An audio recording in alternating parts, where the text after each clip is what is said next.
We're asked to solve for x. And we have this radical equation. 1 is equal to the principal root, or the positive square root of x, divided by 3 minus 2. And the best way to solve these is to just isolate the radical and then square both sides. And then hopefully we'll be able to solve for x. This is a pretty straightforward one. But in general, once you solve for your x, sometimes you get more than one solution. And then you always want to substitute them back in to make sure that they all work. And in other videos, I've actually explained why sometimes you end up with a solution that does not work. But let's just do this. It should be pretty straightforward.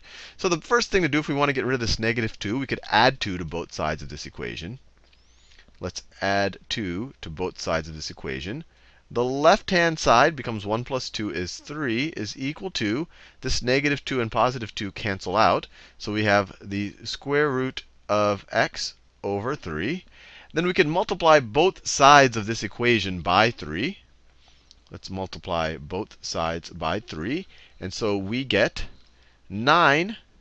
9 is equal to the square root of x. 9 is equal to the square root of x. And then we can just square both sides of this equation. We can square both sides of this equation.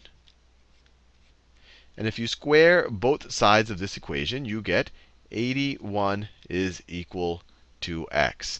Now we only got one solution here. Let's just try it out. Let's make sure that it works for this equation. So let's just evaluate the right-hand side with x is equal to 81 and make sure it equals 1. So if we take the square root of 81, that's our x, over 3, this is our 81 right there, minus 2, what is this? Square root of 81, we're taking the principal root, the positive square root. So we're only going to think about the positive square root, which is 9. 9 over 3 minus 2. 9 over 3 is clearly 3. 3 minus 2 is indeed equal to 1. So this is indeed, x equals 81 is indeed the solution for this radical equation.